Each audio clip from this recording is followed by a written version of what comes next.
fait que on s'est définitivement séparés professionnellement, en tout cas, parce qu'on a quand même nos enfants ensemble et tout, mais maintenant on ne travaille plus ensemble, et moi j'évolue aussi de mon côté, lui du sien, puis voilà, c'est la vie. Mais au départ, il y avait quelque chose d'un peu comme ça. C'est lui qui m'a dit Valérie, tu devrais écrire des films. Je ne sais pas s'il le pensait que je le ferais. C'était peut-être une approche de séduction. Une façon d'être tranquille. Et hop, je m'y suis mise. Et Main dans la main a un peu déconcerté, parce qu'il y avait eu La Reine des Pommes qui était ce film léger, puis tout d'un coup il y avait un film à la fois grave, et même s'il y avait même une séquence musicale dans La Guerre est déclarée. Mais est-ce que tu crois que le film a un peu déconcerté et du coup les gens ne savaient plus où t'attendre? Oui, je pense que le film a un peu déconcerté parce que les gens avaient été tellement bouleversés par La Guerre est déclarée qu'ils ne s'attendaient pas à un film aussi loufoque peut-être. Après, moi j'ai revu le film il n'y a pas longtemps, je trouve que c'est un film qui vieillit très bien, qui est vraiment émouvant, qui est drôle mais vraiment émouvant, et c'est vrai que c'est un film, ce que je disais quand je l'ai présenté, qui parle aussi du deuil. Et moi, j'ai perdu ma mère une semaine avant que La Guerre est déclarée soit présentée à Cannes, ou 15 jours avant. Et c'est un deuil que je n'ai pas pu faire. Et j'ai fait après un documentaire, malheureusement, qui n'est pas projeté ici à Angoulême, parce que c'est un film que j'ai fait pour Arte, qui s'appelle Le cinéma de maman. Vous pouvez voir d'ailleurs sur Internet. Et qui est un film qui raconte comment le cinéma m'a empêché de faire le deuil de ma mère et comment le cinéma me le rend. Me permet de le faire. Et voilà. Main dans la main, c'est le premier film où enfin, en tout cas, l'héroïne, et c'est pas toi. Oui. C'était comment justement de diriger quelqu'un d'autre? Eh ben, c'était génial, moi j'adore, j'avais pas écrit du tout le rôle pour moi, et je voulais justement être un peu moins dans la mise en scène, dans le jeu, pour être plus dans la mise en scène, pour apprendre mon métier de réalisatrice. Et donc petit à petit, je suis sortie de mes films comme ça pour n'être que metteur en scène en fait. Parce que je pense qu'on ne fait pas les mêmes films quand on joue dedans et quand on les réalise en n'étant pas du tout dedans. Mais ce qui est incroyable, c'est que tu as quand même pris une actrice réalisatrice. Bah, j'ai pris une actrice réalisatrice tout à fait, mais surtout j'ai pris une actrice que j'adorais, qui est Valérie Mercier, que j'adore toujours. Et j'avais vraiment envie de lui faire un rôle comme ses costumes, parce que dans Main dans la main, ses costumes ont été faits sur mesure par une styliste que j'adore qui s'appelle Vanessa Souma. Et donc, Valérie, donc, j'ai écrit ce rôle vraiment sur mesure pour elle, parce que je sais qu'elle aime l'opéra, qu'elle aime la danse, et je voulais qu'elle soit Hélène Marchal, la directrice de l'opéra. Le film suivant, alors il est particulier, parce que là, c'est la première fois que tu ne dirigeais pas, mais le film suivant, le scénario, il vient de l'extérieur, enfin, c'est pas toi à l'origine. Oui, tout Marguerite à fait. et Julien. Ouais.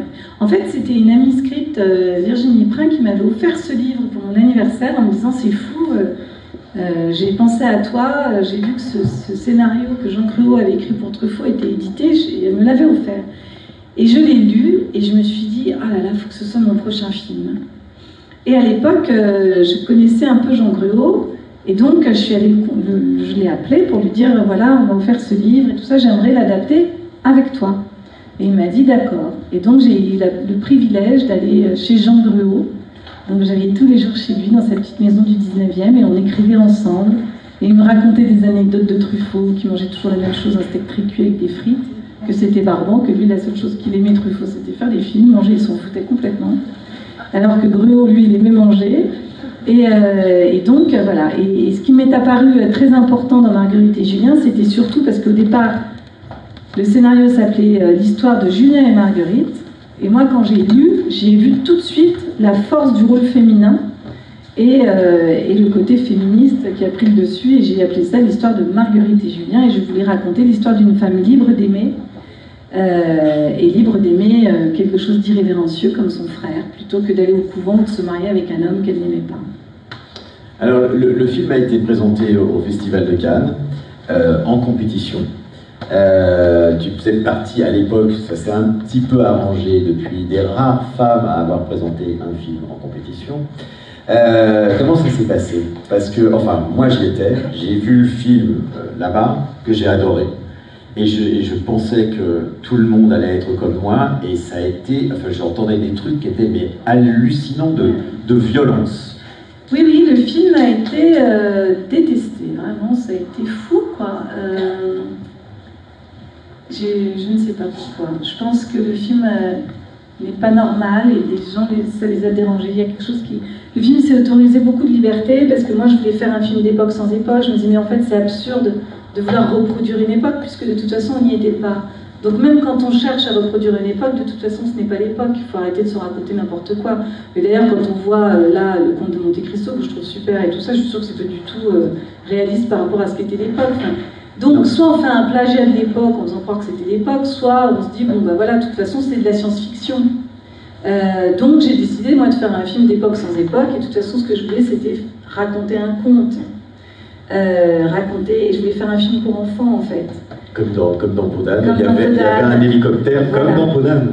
Et d'ailleurs, au départ, c'était un film que j'avais imaginé comme une comédie musicale, et j'avais écrit 14 chansons, que j'ai pas gardées, parce que pour le coup, j'ai eu peur à la référence de Demy, et qu'on se dise, ah là là, elle veut faire son Podane et tout ça, donc je m'étais dit, bon, je vais pas faire une comédie musicale. Mais déjà que tu faisais ton Truffaut. Déjà que je faisais mon Truffaut.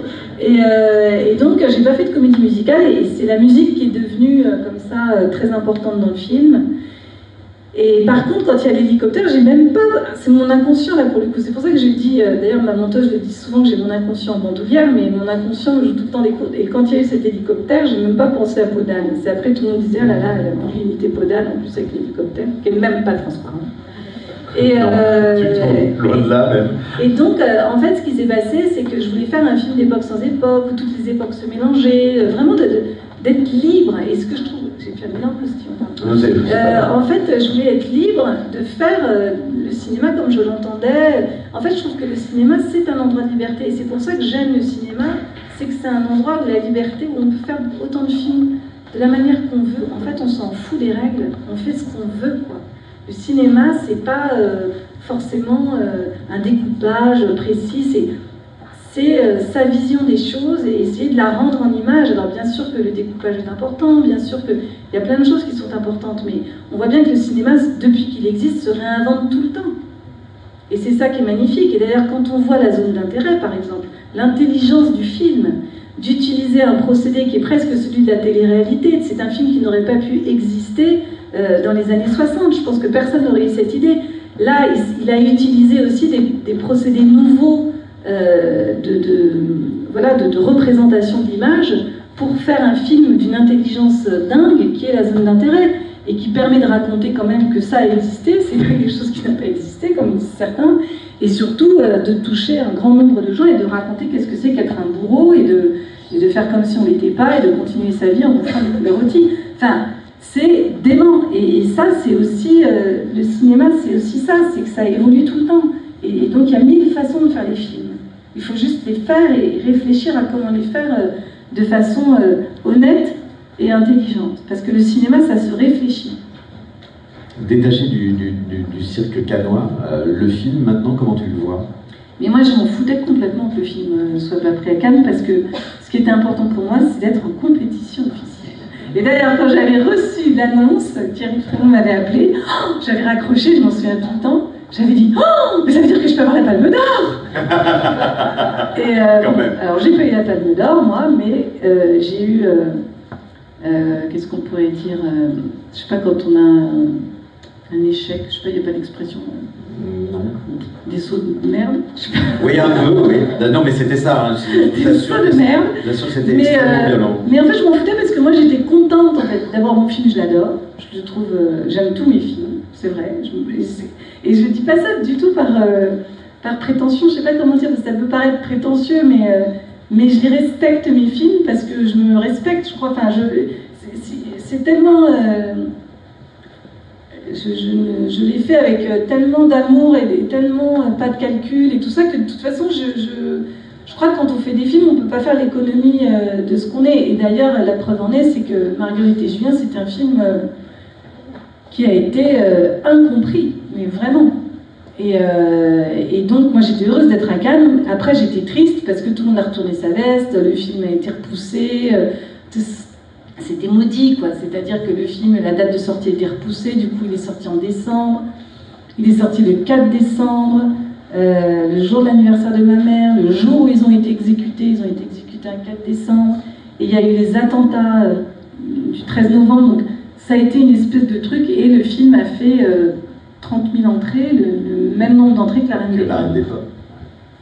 Mais voilà, c'est la vie, et c'est l'histoire du cinéma et des réalisateurs, et je crois qu'être réalisateur, c'est être insubmersible, c'est-à-dire de se remettre de tout, des succès, des échecs, et de continuer de faire son dessin qui est celui des films et de sa vie, quoi, qui est lié, enfin, voilà.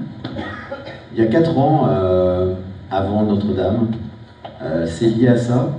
Ou c'est juste, tu avais besoin, je sais pas, de recharger tes batteries, de rejouer Alors, il y a 4 ans, mais il n'y a pas rien. Il y a un enfant, il y a un documentaire qui est le cinéma de maman, il y a un petit documentaire qui est la 3e scène, et il y a une exposition de photos que j'ai faite dans la galerie cinéma d'Anne-Dominique Toussaint, qui a été la première à me tendre la main comme ça, et qui m'a dit: Valérie, voilà, j'aimerais que tu fasses des photos dans ma galerie. Je lui ai dit: mais moi j'ai jamais fait de photos, et donc je me suis prêtée au jeu, et j'ai suivi une jeune femme voilà, qui faisait un trajet entre Myra et Babylone, et donc je l'ai photographiée, et j'en ai fait une espèce aussi de tout petit documentaire. Enfin voilà, et c'est quelque chose dans mon parcours, j'ai envie de dire artistique, cinématographique, que j'aime beaucoup. Et il y a un enfant, puisque j'ai eu un autre enfant qui a 8 ans, et il y a la naissance d'une série, Nona et ses filles. Donc c'est pas rien. Non. Mais je le dis, mais c'est vrai qu'il y a tout ça qui font que le cinéma est arrivé un peu plus tard. Et ensuite, il y a eu Notre-Dame, donc, qui a été voilà, l'idée de revenir, où Edouard m'a dit: il faut que tu rejoues dans tes films. Et donc j'ai écrit Notre-Dame, qui est un peu la suite. Notre crayon, c'est un peu la suite d'Adèle, qui a dans La Reine des Pommes. Oui, il y avait le sentiment de peut-être pour certains, de te retrouver. Tu as senti ça? Non, je pense que c'était aussi une façon de faire une comédie, un plus petit film, quelque chose. Enfin, voilà, Edouard m'a dit: moi je pense qu'il faut que tu refasses un film proche de toi et tout ça. Donc, et puis j'ai eu l'idée de faire un film sur l'échec, comment on traverse un échec. Et c'était une façon comme ça de transcender quelque chose, encore une fois. Quand on fait un film qui s'appelle Notre-Dame, qu'il est sur le point de sortir et que Notre-Dame brûle, on se sent comment? Ben, on se sent un peu bizarre, on se dit qu'on a un peu l'impression d'être une sorcière, quoi. Mais bon, surtout qu'il y a, comme je le disais, je sais plus quand, il y a eu une version du scénario où Notre-Dame brûlait vraiment. Ah oui. Donc heureusement que je ne l'ai pas gardé, parce que là j'aurais culpabilisé, je crois. Oh, Jean-Jacques Hano, t'en aurais voulu. Oui, Notre-Dame brûle. Oui, c'est ça. Ce film, c'était comme une récréation pour toi ou Comme une récréation, oui et non, parce que c'était pas facile. C'était un film qui n'a pas été facile à monter. Je l'avais écrit au départ pour Jamel Debbouze, que malheureusement je n'ai pas eu l'honneur de diriger. J'aurais trouvé génial en Bacchus Renard. Mais bon, voilà, c'est compliqué parfois, on a des fantasmes d'acteurs, et puis c'est voilà. Jamel est clowné. Oui, voilà. On a le droit d'avoir des grands rêves. Moi je dis, quitte à rêver, autant rêver grand. Rêver grand, bien sûr. On ne va pas rêver petit, quoi.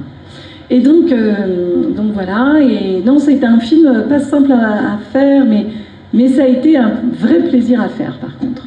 Et à jouer? Et à jouer, bah oui, je me suis tellement marrée. Ouais. À jouer Maud Crayon. Ah non, mais ça, par contre, quand je joue dans mes films, je m'amuse beaucoup. Je m'écris des personnages qui m'amusent. J'aime pas jouer des rôles dramatiques dans mes films, ça m'intéresse pas. Et j'aime bien jouer des rôles dramatiques pour les autres, mais pas pour moi. Et physiquement? Parce que c'est quand même un sport, quoi, je veux dire, d'être des deux côtés de la caméra. Ah ben alors là, physiquement, en plus, je vous explique, j'avais un faux ventre qui pesait 1 tonne, et comme je suis hyper active, j'ai voulu à un moment déplacer une gueuse pour aider les machinaux, et je me suis fait un tour de rein, je vous dis pas. J'ai été bloquée, j'ai fini aux urgences sous opium et tout. Alba peut en témoigner. Donc physiquement, j'ai cru crever, quoi. Ça a été vraiment très dur. Nona et ses frères, ses fils, pardon. Et ses filles. Et ses filles, pardon. Oh là là, la fatigue me gagne, déjà. C'est Rocco et ses frères. C'est Rocco et ses frères. Et Nona et ses filles. Voilà. Cela dit, ça Un bel ensemble. Bref, Ouais. Nona, c'est venu comment? L'envie de faire une série? Est-ce que c'est quelqu'un qui t'a soufflé? Oui, bah, c'est Gaumont en fait qui a dit on aimerait faire une série, donc voilà, Edouard a dit oui super, nanana, Gaumont, voilà, paf, rendez-vous, Gaumont, tac tac, qu'est-ce que je fais, une série, nanana, je réfléchis, et moi j'avais envie de raconter un huis clos de filles qui retournent vivre chez leur mère. Et l'idée de la maternité où on est content à un moment donné quand les enfants grandissent et qu'ils sont indépendants. Et je me disais que c'est drôle d'avoir des enfants qui reviennent au bercail, en fait. Et drôle et pas drôle. Évidemment, les comédies, le ressort de la comédie, c'est de prendre des choses qui ne sont pas drôles dans la vie. Et c'est ça qui est drôle au cinéma. Et donc voilà, on a eu envie de faire comme ça, enfin j'ai eu envie de faire comme ça une femme indépendante, féministe et tout ça, qui a eu 3 triplés, enfin qui a eu des triplés, et d'un coup les 3 reviennent vivre chez elle. Et il fallait trouver pourquoi. Alors je m'étais dit, bon, si elle est malade, c'est un peu tristoun et tout, il faut trouver quelque chose d'un peu extraordinaire. Et là je me suis dit, bah voilà, elle va tomber enceinte. À 70 ans, un âge où on n'a pas du tout envie d'être enceinte. Et ça me permettait comme ça de raconter à la fois la maternité, de raconter que être enceinte, c'est pas quelque chose d'anodin. D'ailleurs, je tiens à envoyer un petit message au gouvernement, parce que moi je suis pour les taxis gratuits pour les femmes enceintes, par exemple. Parce que quand on va faire ses courses, qu'on a un gros ventre et qu'on doit ramener ses courses, je trouve qu'on n'est pas assez précautionneux des femmes enceintes. On fait comme si c'était normal et tout ça, mais allez accoucher, porter un bébé pendant 9 mois, puis on en reparlera, messieurs. Et donc, je pense que c'est pas un truc anodin du tout. Et donc, je voulais raconter aussi que, ben voilà, quand on accouche, on risque sa vie. Moi, ma sœur a failli mourir, par exemple, en mettant au monde son 2e enfant. C'est pas rien d'accoucher, en fait. Et donc, je voulais qu'on comprenne cette chose-là, et je me suis dit, bah, finalement, si les femmes ne peuvent pas faire d'enfants à 70 ans, c'est aussi que la nature est bien faite par rapport à ça, parce qu'elle pourrait tout simplement mourir. Et plus on a des enfants tard, plus on est suivi. Moi, j'ai eu un enfant à 43 ans, bah, ma grossesse de 43 ans n'a pas été la même que quand j'ai eu Gabriel à 27 ans, où là, j'ai accouché comme ça, sans péridurale, hop, j'ai fait mon lit, hop, ni vu ni connu.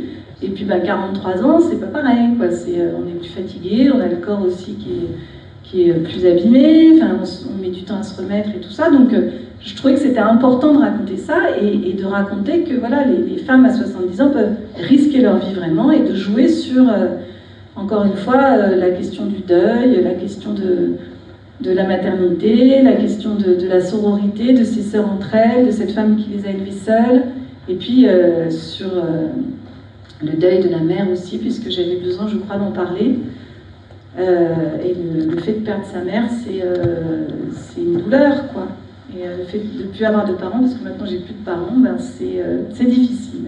Après, j'ai un âge raisonnable pour perdre mes parents, mais c'est difficile de ne plus avoir ses parents.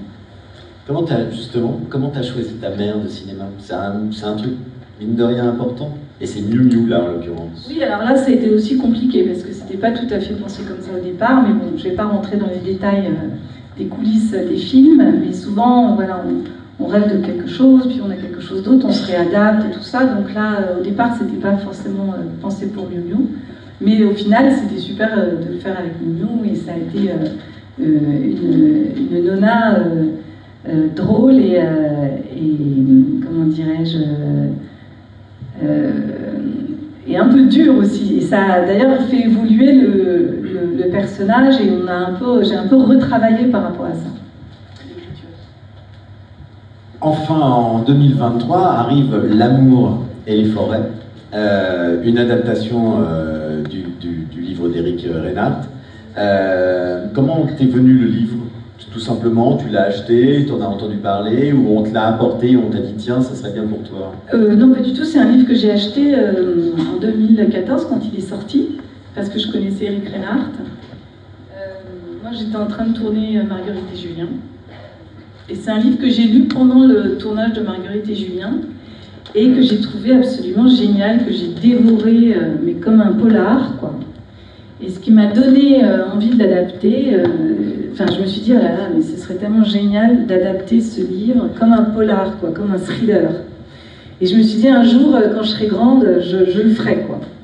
Et puis le livre avait eu beaucoup de succès, donc il y a pas mal de gens qui avaient acheté les droits, c'était jamais vraiment disponible et tout. Et puis Eric, je l'ai rencontré à plein de reprises dans différents endroits, dans des fêtes, Puis à chaque fois je lui disais alors les droits, puis un jour il me dit bah, les droits sont libres. Je dis ah bon, mais écoute, cette fois-ci ça suffit, c'est moi qui vais le faire. Et donc voilà, je me suis lancée dans cette aventure et je l'ai fait en sachant aussi pour qui je l'écrirais, et ça a été une évidence pour moi d'écrire pour Virginie. Donc je lui ai offert le livre et je lui ai dit voilà, j'aimerais écrire ce film pour toi, mais j'aimerais savoir si ce livre t'intéresse. Et donc elle l'a lu parce qu'il y a eu le confinement juste après ce rendez-vous et tout s'est arrêté, donc elle a eu le loisir de lire et elle m'a dit écoute, ça m'intéresse. Donc après on est parti dans l'écriture et donc quand je lui ai envoyé le scénario, elle m'a dit, je me souviens toute ma vie, elle m'a dit c'est magnifique, j'ai envie de jouer toutes les scènes de ce film. Ah wow. Comment est venue l'idée d'Audrey Diwan pour écrire avec elle? Alors Audrey, moi j'avais joué avec elle. Je l'ai rencontrée Audrey parce que dans son premier film, c'est Édouard qui a produit son premier film, et c'est Pauline, ma monteuse de chœur, Pauline Gaillard, qui a monté ce premier film. Édouard m'a dit... Ça s'appelait Mais vous êtes fou. Mais vous êtes fou. Édouard m'a dit, est-ce que ça t'embête si Pauline monte le film d'Audrey? Je lui ai dit, pas du tout, au contraire. La meilleure monteuse du monde va faire le meilleur film du monde. Donc elles se sont rencontrées, et puis Audrey avait envie que je joue dans le film un petit rôle. Et Édouard me dit oui, je crois qu'elle n'ose pas te demander et tout. Je dis mais bien sûr, je serais ravie, on ne propose jamais rien comme actrice et tout ça, donc j'étais tout à fait contente.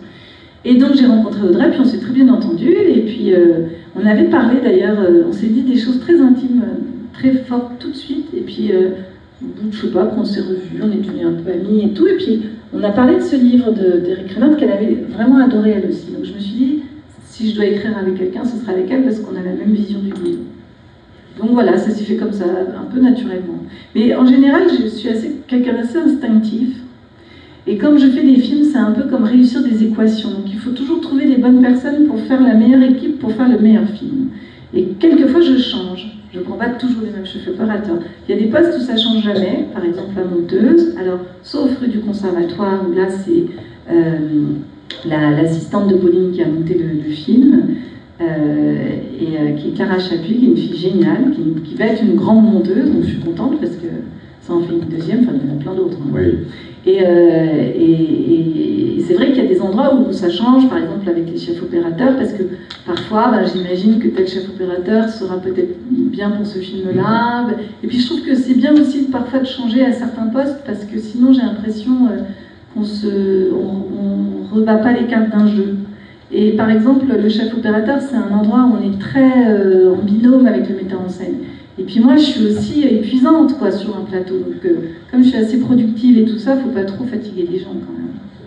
Ce que je trouvais formidable, c'est que dans ce film, qui est comme un thriller et qui est quand même un drame, tu as quand même réussi à mettre une scène de fantaisie, de poésie, qui est la scène où elle s'échappe et où elle retrouve Bertrand Belin, oui. Dans la forêt. Il y a quelque chose d'un conte fantastique à ce moment-là. Ben oui, c'est vrai, il y a toujours de l'onirisme, parce que j'ai pas un rapport au cinéma réaliste. Je crois que ce qui me plaît dans les films, c'est de faire des films qui sont quand même liés à l'imaginaire C'est-à-dire que oui, je fais pas un cinéma naturaliste, on va dire. Donc on rentre dans un univers qui est un peu le mien, quoi, et dans lequel on flirte entre différentes frontières, quoi, qui sont un peu burlesques, un peu légères, mais en même temps émouvantes. Je sais pas, ça navigue comme ça, un peu avec toutes les émotions. Le film a été présenté à Cannes. Oui, à Cannes première. Ah ouais. Pas en compétition. Pas en compétition. Mais non, sinon j'aurais eu la Palme d'Or pour ça. Ah, bien sûr. Cette idée, bien sûr. Mais alors, t'as pas eu la Palme d'Or, mais non. Le César de la meilleure adaptation. Oui, c'est vrai. Avec Audrey, on a eu le César de la meilleure adaptation. Et ça m'a fait très plaisir parce que avoir un César, c'est comme avoir un gros cadeau, une petite médaille et tout, et ça donne confiance. Donc voilà, je suis contente, j'en ai eu un. J'ai pas besoin d'en avoir 14, hein, c'est bon. J'en ai un, ça suffit. mais c'est vrai que ça fait très plaisir. Tu écris en ce moment? J'écris tout le temps. Comme je disais, dans mon ordinateur, j'ai un dossier pour les films à venir, les idées de films, les films finis, les films que je ne ferai jamais mais que je rêverais de faire dans mes j'ai tout le temps des projets, des idées. C'est marrant, c'est assez Truffaut parce qu'il faisait ça, quoi. Il avait le film en cours, le film à venir, et le film qu'il faisait. Enfin, c'est fou, quoi. Il avait toujours 3 films sur le feu. Bah ouais, moi c'est pareil. Il nous reste un peu de temps avant que tu n'ailles te mettre au pupitre. Pour faire la petite dédicace. Pour faire la petite dédicace. Alors, si vous voulez poser quelques questions, je veux bien courir jusqu'à vous et donner le micro. Ne soyez pas timide. C'est le moment où jamais. On ne parle pas de rue du Conservatoire parce que je pense que ce serait mieux que les gens aillent le voir. Oui. Le film en lui-même raconte son histoire, donc à quelques... Non, même au début, tu expliques comment, dans quelles circonstances tu as fait ce film, que je vous recommande, qui est vraiment super et dans lequel elle arrive encore à mettre de l'intime la concernant, alors qu'elle filme des jeunes au cours de leur dernier spectacle au conservatoire. Voilà, je raconte encore mon nombril, quoi. Mais il est tellement joli. Une question? Non? Alors je vais vous désigner au hasard, parce que vous n'avez pas de question. Voilà. Ah, monsieur.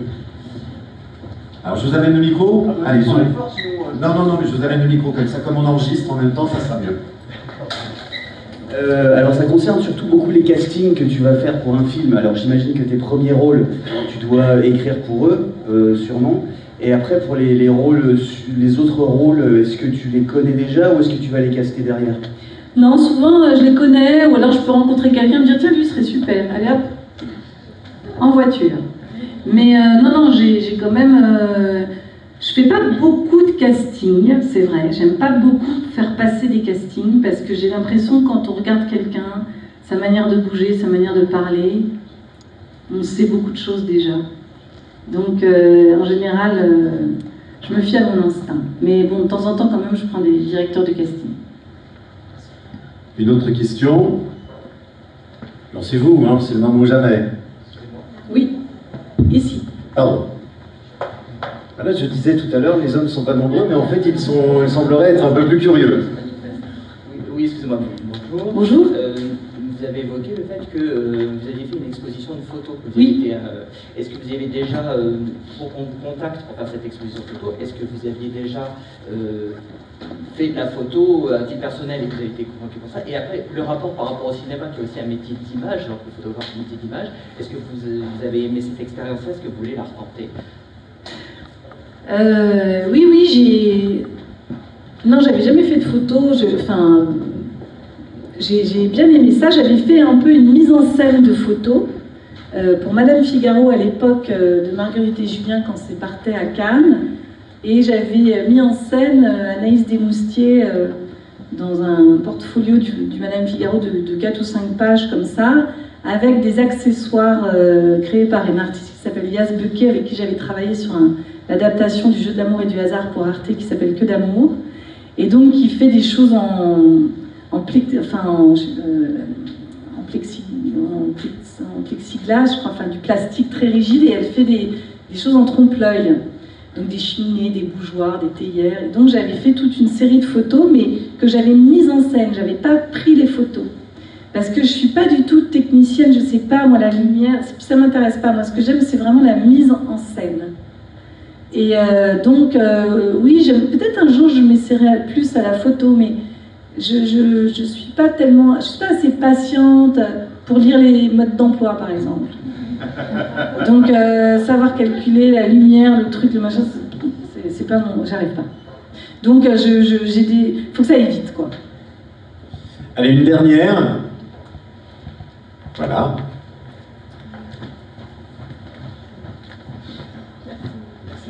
Bonjour. Bonjour. Moi, je me demandais, quand vous parliez du fait que vous ne proposez pas beaucoup de rôles en tant qu'actrice, je me demandais, j'ai la sensation que quand on arrive dans le milieu du cinéma, en tant que réalisateur ou réalisatrice, les autres réalisateurs ou réalisatrices projettent moins de films en tant qu'acteur ou actrice. Est-ce que c'est plus simple de passer d'actrice, d'acteur à réalisatrice, réalisateur ensuite? Ou d'abord, réalisatrice, réalisateur et... Enfin, est-ce que c'est plus difficile pour quelqu'un de se projeter? J'ai l'impression que maintenant, quand même, il y a beaucoup d'acteurs qui font leurs films et que c'est un peu lié aussi à la... je sais pas, en fait, je dis ça... Est-ce que la notoriété aide à réaliser? Peut-être, oui. Aujourd'hui, peut-être que la notoriété a pris beaucoup de place, donc Peut-être, oui. Mais moi, je pense que c'est aussi que j'ai pas vraiment eu de carrière d'actrice. Peut-être que si j'avais une vraie carrière d'actrice,